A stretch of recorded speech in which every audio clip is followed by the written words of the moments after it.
you very much, Jean, for everything that you have done.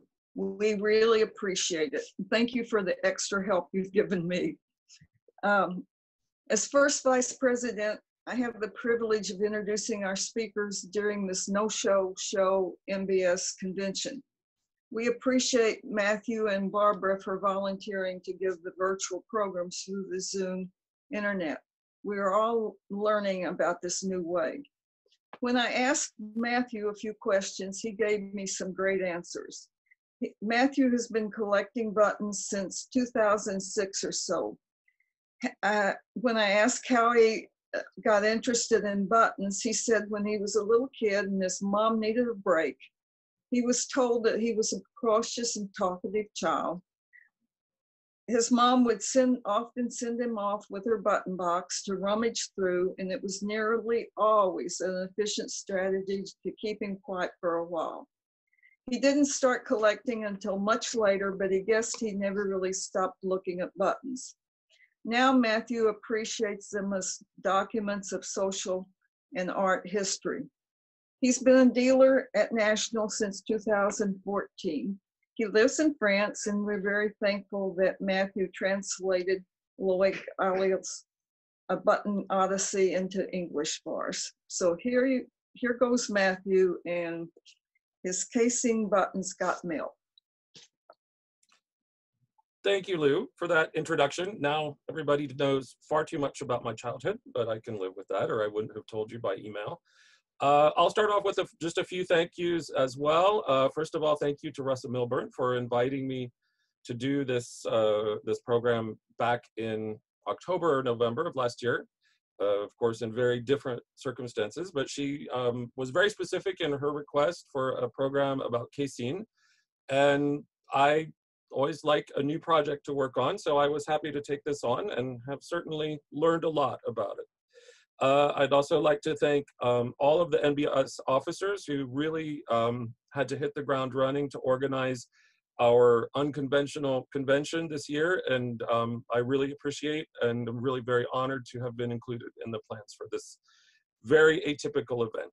And of course, as Lou already said, many thanks to Jean for organizing the technical side of this and making it possible that way. So now, speaking of technical things, I have to share my screen. And I think we're going to be good to go. Put that into, there we go. So, you know, when I started after Russ's request to do a program about Casein buttons, of course, my first question was, you know, how do we go from this to this? It seemed, I mean, of course, when we talk about Casein buttons, we know they're made from milk, but how do you get from A to B? So the first thing I did was to Google making Casein. And I was expecting a very complicated diagram of some super complex chemical formula. And actually what I found was a recipe. And, you know, I have been living in France now for nearly 30 years. So I can sometimes get quite excited by recipes. But this one, in fact, is a very, very simple recipe with 3 ingredients: milk, vinegar, and if you want your Casein to be colored, you can add food coloring. And the steps are very simple. We use the vinegar to make the milk curdle. We take the curds of milk out of vinegar, press out the liquid, shape them, add the color if we want, and let them dry. And then we have Casein. And you'll notice the last step of this recipe is to, after the buttons are dry, they can then also be decorated on the surface. So in fact, very similar to the processes that are used to make Casein for the jewelry and button industry. And so when I first found this recipe, as I said, I was a little bit excited about that. And I thought, well, this would be a great way to begin the presentation. I'll do the recipe and I'll take pictures and I'll have the whole thing to record this momentous experiment. And then I looked on YouTube and there are dozens of videos of people doing exactly this. Seems to be a very, very popular homeschooling science experiment for kids because it is so simple and you can make something and then it could be an art project. So it seems like parents really love doing this with their kids. And I even found so I decided, you know, I didn't need boiling milk and hot vinegar in my kitchen. So I even found a YouTube video from a French person who makes a casein button from milk. We see him go through the whole process, and he ends up with this button, which, as you can see, is very different from the buttons, the casein buttons that we might have in our collections. Why is that? Because this is only part of the story. The casein that we can make at home by separating the protein out of milk by using vinegar and then drying is just the first step in the process. We can make a button, maybe not a very attractive one, and it would have some technical drawbacks as well. It would probably be very brittle and not at all waterproof. So there are some issues with this very simple homemade casein. It's not quite ready for the button industry. So if we can look, and it turns out that this process of extracting the protein from milk was known in ancient Egypt and up through the Middle Ages, where they used casein and other milk proteins to mix with pigments so that the paint would adhere to the surface very well. So when you've seen those films of people exploring tombs in ancient Egypt, there was probably casein in the paint on the walls. And just continuing on through the Middle Ages, it was also, you know, these milk proteins were used as a type of glue. And nothing changed for centuries and centuries until the middle of the 19th century. And people were, you know, as the Industrial Revolution was moving along, people were exploring new options.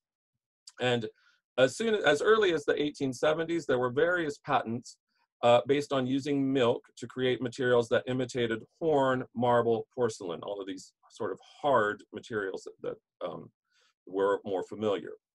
And now in the next step of this sort of industrial history of casein, it's a very typical example of the Franco-German rivalry in any number of areas. If you look in a French source about who invented casein, you will find out that it was a French person. If you look at a German source, they will say it was invented in Germany. Now, so I spent a lot of time, you know, going back and forth and really wanted to be specific on the dates. And, you know, accuse me of being a French chauvinist if you want, but this time the French did come in on top, or did come out ahead a little bit, because it was in 1893 that a self-taught French chemist called Albert Triat made the key discovery for transforming the casein we saw from that YouTube video into a casein that was more adapted to industrial use. And what he discovered was that if you took that casein that is extracted from milk, you could put it into a solution of, now, and this is a translation problem, because I found, as I was translating, that I found both the terms formol and formalin. And I have to make a disclaimer here, I'm not a chemistry. I passed basic chemistry when I was a sophomore in college, and that was a long time ago. So if I understand correctly, both formol and formalin, these two terms that I found that could translate what I was reading in French, those are solutions of formaldehyde, and the difference is the concentration of formaldehyde in the solution. So Albert Triat discovered that putting that casein extracted from milk into a formaldehyde solution could be used to make it harder and water resistant. And remember, those were the two problems that I mentioned with that homemade casein button. It would be brittle and it would fall apart if it got wet. So he discovered that this formaldehyde solution would solve those problems. Now, this is where the German side of the border comes into the story. 2 years later, German chemists took Triat's work and made it more usable to on the industrial large scale, to use it in industrial production. And so this cooperative project was unveiled at the World's Fair in Paris in 1900 under the name of galalite, which is what French people still refer to, that's the French word for casein, is galalite, which comes from the Greek prefix gala, which means milk, and lith, which means stone. So literally it means milk stone. That invention was, as I said, unveiled at the World's Fair in 1900, and progressively did begin to be used or to made in France and in Germany on a more industrial scale. So why do we call them casein buttons when they're not really casein? Casein is just this protein from milk, and as we've seen, it undergoes a lot of processes. Well, because this idea was very popular. And if we look just quickly, there are, let's see, this is just a short sample of the different commercial names for casein milk protein that has undergone this process of being soaked in a formaldehyde solution to become hard and waterproof. So every country and even different companies within the same country all had their trade names for basically the same product.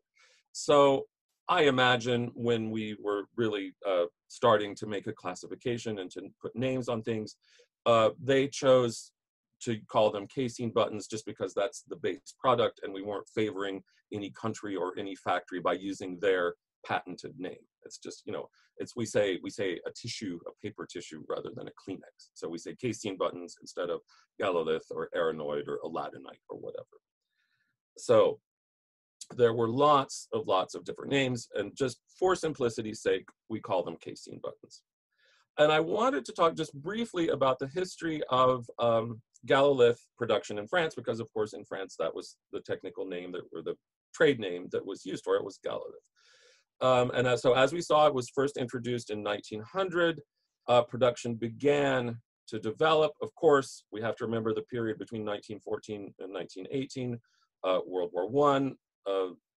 The war was the focus of all industrial production, so there wasn't a lot of development during that period. But then after the war, production took off very quickly and reached its peak.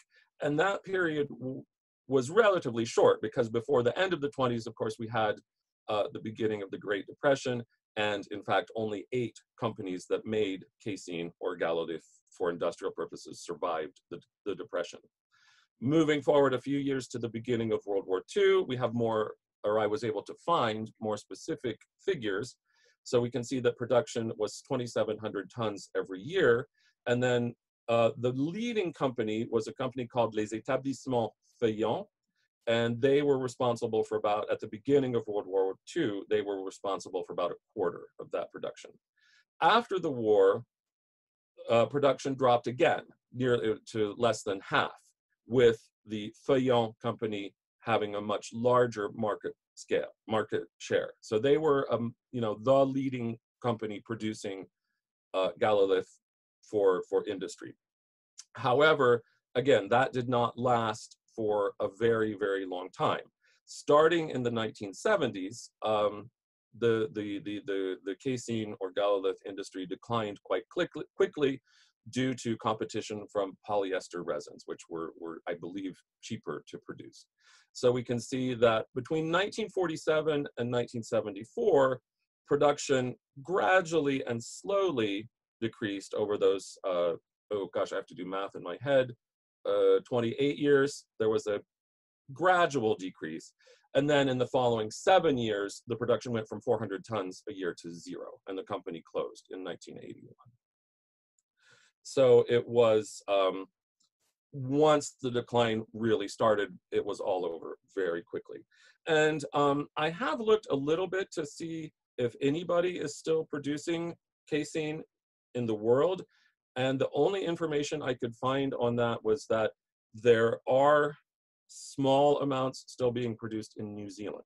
So it's not something that exists.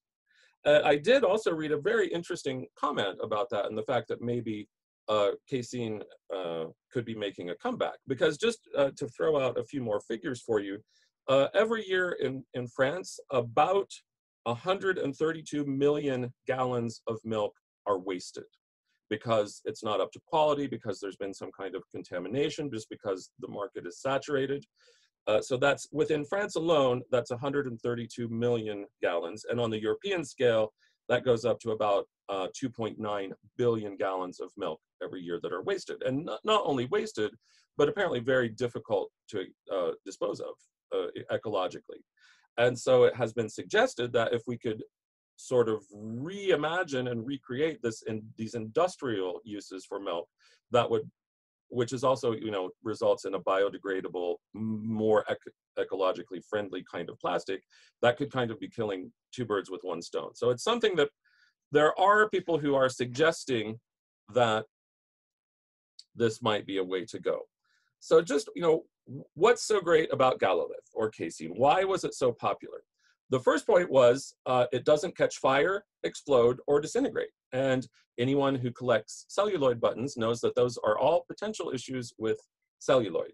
And this was another reason that the casein and Galolith began to take off during World War I, because the products used to make celluloid were also in very high demand for the war effort in France. And so casein was an alternative to that.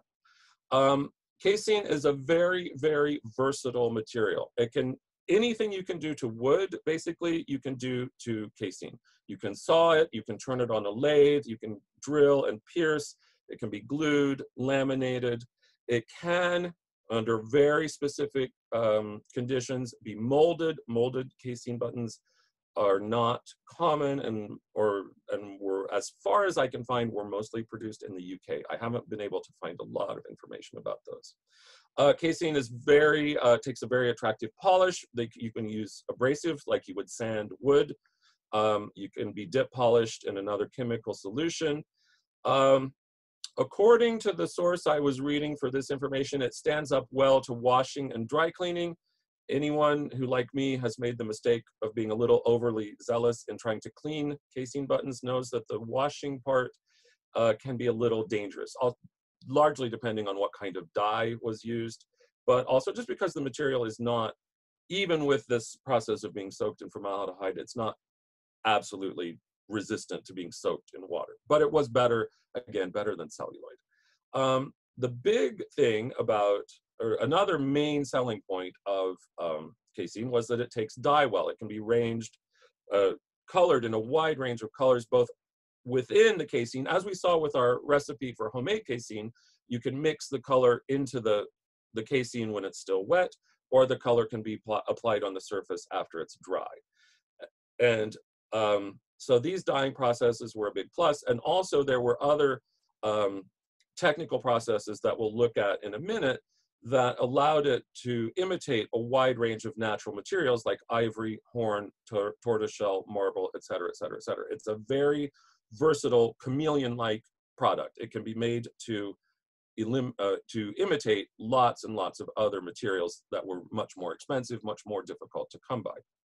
So I'm going to give a little bit of a geek warning, just to show how versatile and what a wide range of colors we can achieve with casein.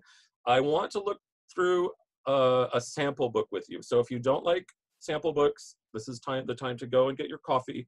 But this fascinates me, and so I wanted to talk about it. So this sample book is from the company that I mentioned earlier, the Pavone company, located southwest of Paris. The book is not dated. I'm guessing it's from about 1950. We see, you know, on the cover, 100% French. So to me, that says post-war a little bit, that they're, you know, saying this is made in France. And then if we look at the following page, we have a picture of the factory, and we have another important clue about the date. We have a 2-digit phone number outside of Paris, and in Paris we have the telephone number with a word and then 4 digits. Now I was puzzling over this, and it seems like it would be the kind of thing that you could just, you know, you could Google telephone number history in France, and there's no clear answer to that question. But fortuitously, my in-laws were here for a visit last weekend, and my mother-in-law was a telephone operator from in the 50s and 60s. And she said, oh yes, well these 2-digit numbers outside of Paris were being phased out in the early 50s. So I feel pretty comfortable saying that this is the range of colors of casein that existed around 1950. And we'll, I'm not going to spend a huge amount of time on this, but I think it's interesting to see everything that could be done. We have, and see, this is yet another trade name or marketing name for casein. This, they called their casein ivorine, obviously referring to ivory, which we see imitated down here with number 34 as imitation ivory. We have some imitation horn, and just, again, just an amazing range of colors and techniques. If we look in our classification of synthetic polymer buttons, we see that this is called a pearlized finish, which I believe I've read is created by adding fish scales to the mix. I don't know that for sure, but in here we have the range of pearlized colors, including some lovely pastels. A very interesting page of imitation tortoiseshell, all of the different ways that they could imitate tortoiseshell. This sample up here in the upper right corner, to me, that looks more almost like an imitation stone. And then again, imitation ivory, bone, horn. Here we have this sample page shows us how casein was produced. There were basically, once the protein had been extracted from the milk, there were 3 ways of processing it. It could be pressed into sheets, or extruded into rods or tubes. We don't see any tubes on this sample sheet. We will see some of those later on. But here again, we have all of the different techniques that they could use to imitate horn. And here's another page. On this page, we have imitation tortoiseshell and imitation ivory. And I want to look at these a little bit closer. You can see, obviously, this sample fell out of the book a long time ago and was taped back in and fell out again, which was good for me because I was able to take a picture of it with it up to the light, which I think helps understand the way that this was produced. And at this point, I'll mention this information is from the book Casein Buttons by Hazel Page, which was published in the UK and has lots of amazing technical information about the different production techniques that were used.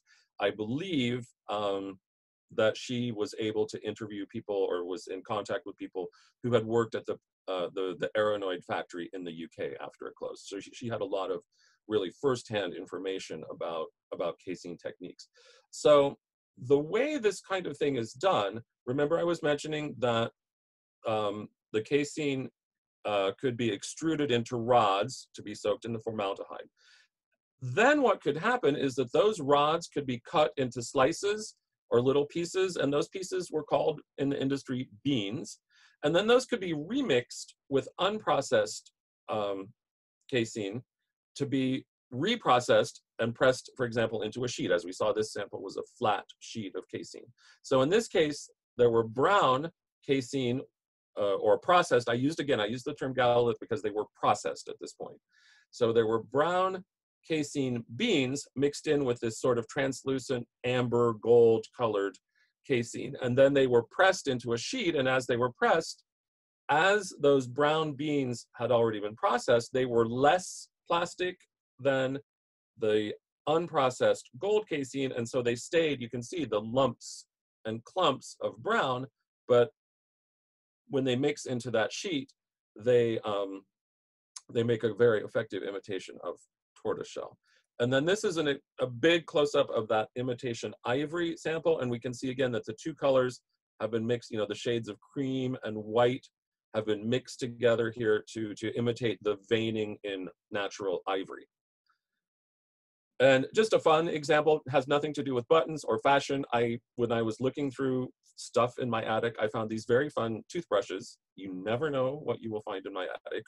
But these show the mixed colors of casein that have been extruded into these multicolored rods. And these, of course, these were made into toothbrush handles. These could have been sliced into button blanks just as well. A few more, I gave you the geek warning, a few more sample books. I liked these, much shorter this time, I promise. I like these because they're dated, and also because on the cover here, we see that clearly, these are the colors that were marketed to the button industry in these years. And so the first one is for the winter of 62 and 63. So obviously we have the darker palette with, again, you know, a little imitation horn here. And we see the casein in both sheet and rod form here. Just here we go to a summer palette, the shades for the summer of 1963 with the pastels and the pearlized finishes, the pearlized plastic. And just one more, these were all the slices from the rods that would be sent out as button blanks to be drilled or to have shanks added. And I thought this one is interesting because in this case, we see that the Casein company produced this sample in 1967 for the summer of 68. So this gives you an idea of the lead time that was needed to prepare, to make the buttons that would be used in the fashion industry, you know, the following summer. So finally, we'll see how all of this translates into buttons. I have some sample cards, not just the sample books from the company that produced the Casein, but these are actually what happened next. And as we said, you know, as I've said from the beginning, one of the main attractions of Casein was that it could imitate any natural material. And so this first card that I've chosen for you is an imitation of vegetable ivory. You see down here in the lower right corner, this is a vegetable ivory with the natural center and the dyed border. These reproduce that idea of having a natural vegetable ivory center. These have added a little bit of carving on the face, and then the more colorful border here, you know, two different colors marbled together. If anybody knows, I have not been able to find out whose logo this is on these sample cards. So if anybody knows, or anybody's seen that before, send me an email, please. Just looking at more, here we see the imitation horn. These buttons have a little contrasting colored Casein circle inlaid around the eyes. This button, I think, almost is like an imitation smoky pearl, because if we look at the following card where we see, you know, shell inlays side by side with the Casein, if we look at the chatoyance of some of these shells, and we have, you know, these very a wide range of iridescent colors, and to me, I mean, that seems like what they're trying to imitate here. I could be wrong, but you know, that's how I see those, as imitation shell. And finally, just one more. Again, we've got the imitation shell, imitation horn, super bright colors. So this was, you know, these sample cards really do sort of encapsulate everything that could be done.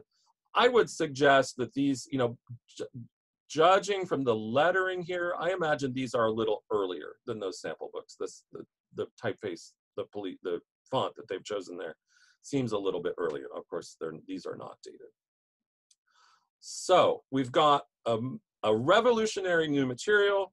It's able to reproduce and imitate a wide range of expensive natural materials. It can be made in a rainbow of colors. Everybody is going to be rushing to use this, right? Things are never quite that simple in France. Because, of course, this tail end of the Industrial Revolution came smack into confrontation with centuries of history of making buttons in much more traditional ways. And we'll just talk about that briefly. And this is where I promised someone as we were in the waiting room getting ready, I promised I would show you where I live. So this is the town of Méru. So here's Paris right here. And so Méru is about a 45-minute train ride north of Paris. And I lost my cursor. And I live right here on this line between Picardy and Normandy. I live on the Picardy side and about a 45-minute drive from Méru. So unintentionally, 20 years ago, when we moved to this house, we moved right into the heart of button country without even knowing it. So why am I talking about Méru? Méru is the center of a region called the Pays de Tel, and this was the leading center of the tabletterie industry or trade in France. So tabletterie, it's a very French term. There's no great translation for it in English. Basically, tabletterie is the art of making lovely things, buttons, buckles, fans, hair combs, those kinds of ladies' fashion accessories, but also game chips and dominoes, you know, small, beautiful objects.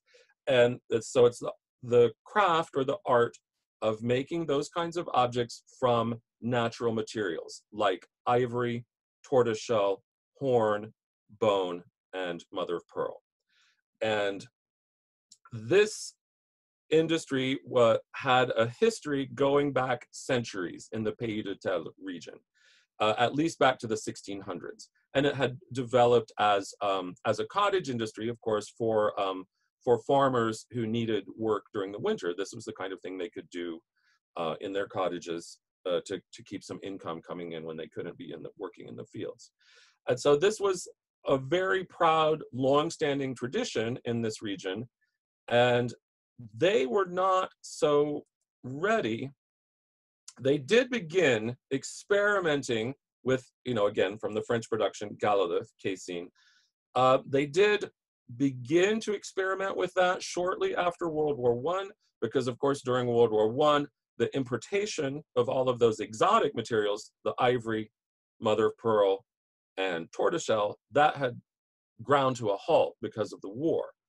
But they never, after World War I, they never went too far in exploring.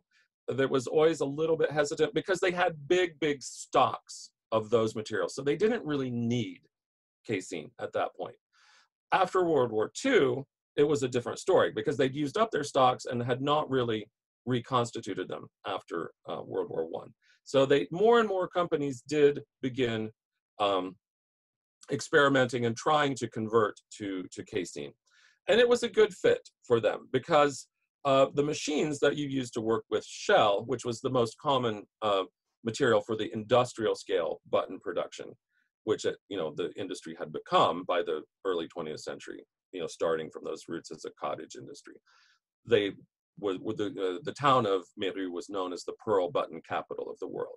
And so all of the machines that were used in those factories could relatively easily be adapted to work with casein. It was basically a question of changing the speed at which the machine turned, because of course shell is harder than casein. So if the machine was spinning at the same speed, it would set the casein on fire, even though it's not as flammable as celluloid. If you get it hot enough, it will catch on fire.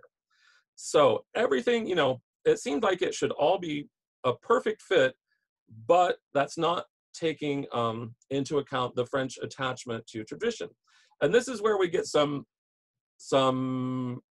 name calling based on wordplay that's a little difficult to explain. So please just bear with me for a second.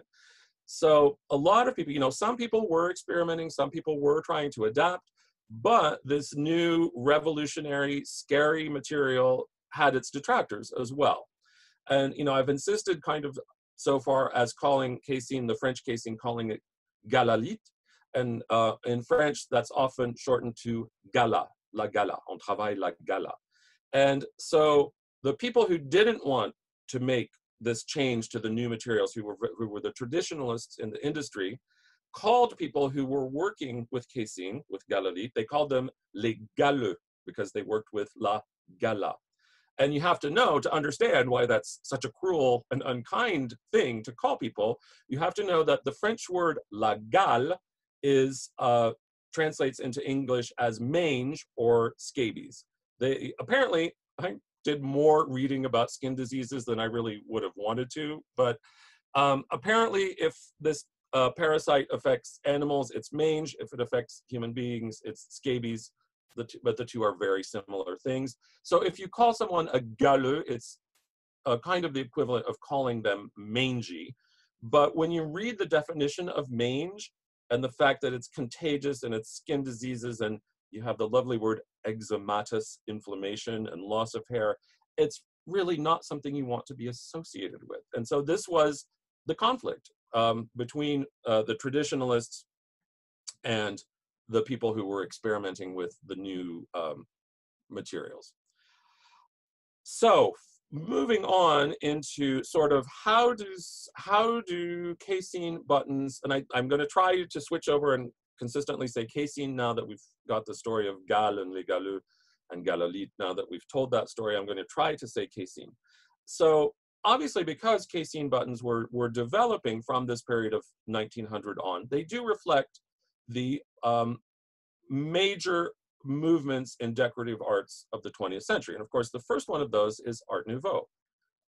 And Casein buttons in the Art Nouveau style are not super common. They're not super easy to find. Because, you know, as we saw, the Art Nouveau was at its height from the late 19th century up until 1914. And as we saw, the Casein industry was still, relatively speaking, in its infancy during that time period. And after World War I, when the Casein industry really took off in the 1920s and 30s, well, up until the Great Depression, Art Nouveau was yesterday's news. I do think, you know, for example, on this gilt button here at the top, I think this watered silk pattern has a very Art Nouveau feel to it, as these sort of, they almost look like feathers here. I think the branches around this leaf with the curved lines, the flowing curved lines, I think you could probably get away with calling that Art Nouveau. I have one example, and this is the only, as I was preparing this presentation, this was the only example I found that is set in metal. So as with any material that's set in metal, it's a little hard to say 100% that it's Casein.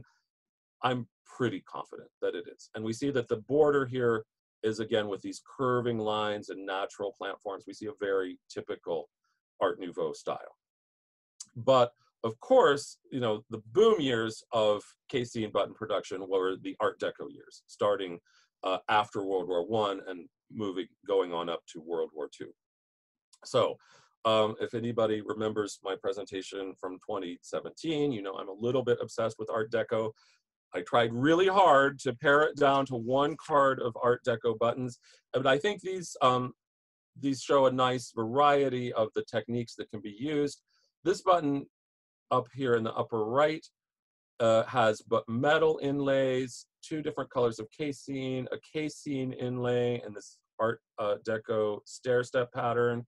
We have our little miniature stair step skyscraper here. This one with the triangle cut into the surface.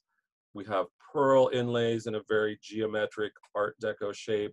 This asymmetrical design of half circles with a pearl inlay. These 3 buttons are laminated with, let's see, this one has 1, 2, 3, 5 layers of Casein, or 3, this one is 3 layers. A laminated button cut back to make a design on the surface. Just all of the different techniques that could be used with Casein sort of in the service of creating these very striking Art Deco designs. And just one more card of Art Deco for now. Again, we see the typical sort of asymmetrical placement of these 2 circles together, the stylized Art Deco flower, the strong geometric designs here. These bottom buttons are, as you can see, I put it on the slide for you, they're 2.5 inches. And I thought it would be interesting, as you can see, I've called these coat buttons, and I thought it would be interesting just to have a quick look at how these were worn from this period postcard photo, judging from the bobbed hair and the Louis heels on the shoes, you know, so mid to late 20s. And we see both women are wearing coats with an asymmetrical closing across the front and one large button worn at the hip. Of course, the photo is not zoomed in on the buttons so that we could be 100% sure, but I would be pretty willing to bet that those are Casein coat buttons. Not maybe a little simpler than the ones I just showed you, but I'm pretty sure that's what they were. So when